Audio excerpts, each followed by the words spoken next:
Jangan lupa subscribe.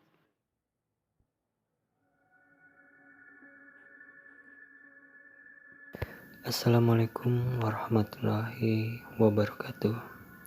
Selamat malam buat kalian yang melihat atau mendengarkan video di channel ini. Seperti biasa, saya di sini akan menceritakan hal seram dan misteri.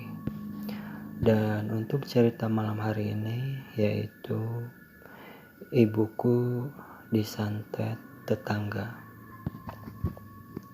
Kisah ini terjadi beberapa tahun lalu di sebuah kampung di seputaran ibu kota provinsi Aceh. Pada suatu malam, saat itu kami sekeluarga baru saja selesai sholat isya. Hujan deras turun sejak kumandang azan maghrib. Listrik mati total sejak tadi pagi. Aku mendengar kabar bila tiang-tiang penyangga listrik di Aceh Timur telah ditumbangkan oleh pihak GAM. Tiba-tiba ibu membuka kerudungnya dengan cara yang tidak lazim. Kemudian mengumpalnya seperti bola. Dalam hitungan detik, kerudung itu sudah mendarat di wajah bapak. Selanjutnya, ibu segera ke dapur. Di sana, beliau memecahkan piring dan peralatan lainnya dalam kondisi cahaya lampu teplok yang lamat-lamat. Aku melihat wajah ibu sangat seram. Matanya melotot, wajahnya nampak seperti asing bagiku. Bapakku kemudian meminta kami untuk tidak mendekati ibu. "Riz, bawa adikmu ke kamar," kata bapak. "Baik pak," jawabku patuh. Kemudian aku membawa ketiga adikku yang semuanya masih SD masuk ke kamar tidur. Di situ aku mengintip dari balik lubang jendela, namun karena kondisi gelap, aku gagal melihat apapun. Hanya saja suara gaduh tidak terdengar lagi. Hatiku lega. Tiba-tiba bapak memanggilku. Aku keluar setelah mewanti-wanti adik-adikku tetap di kamar. Baru saja aku melangkah, Masya Allah, apa yang terjadi? Ibu sedang merayap di dinding rumah seperti cecak, bahkan itu bisa melompat ke sana kemari layaknya Spiderman. Melihat aku datang, ibu langsung menatapku dengan gaya menelor, seolah-olah ingin melompat dan mencekik diriku. Wajahnya sangat mengerikan. Tak bisa kulukiskan dengan kata-kata. Suasana semakin tegang karena ibu tertawa-tawa dengan suara mengerikan. Dia juga meracau asal jadi dengan suara yang tidak aku kenali. Bapak kulihat duduk di lantai dengan wajah menunduk. "Riz, cepat panggil Pak Imam. Ibu disantet orang," perintah bapak. Aku segera berlari menerobos hujan. 15 menit kemudian, aku sudah kembali ke rumah disertai Pak Imam. Melihat Pak Imam datang, ibu menjadi semakin beringas.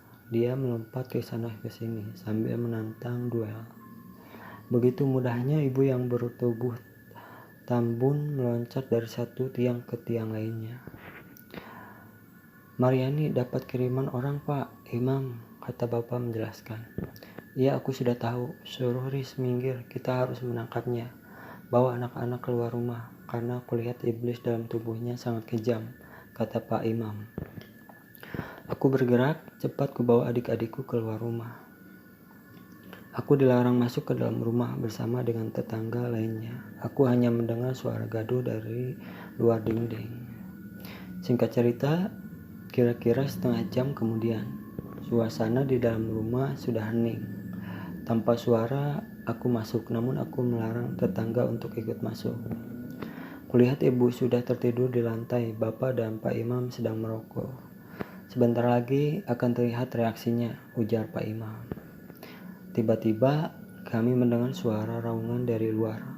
Aku segera keluar. Seorang perempuan berusia 40 tahun berlari ke arah rumah kami sambil meminta ampun.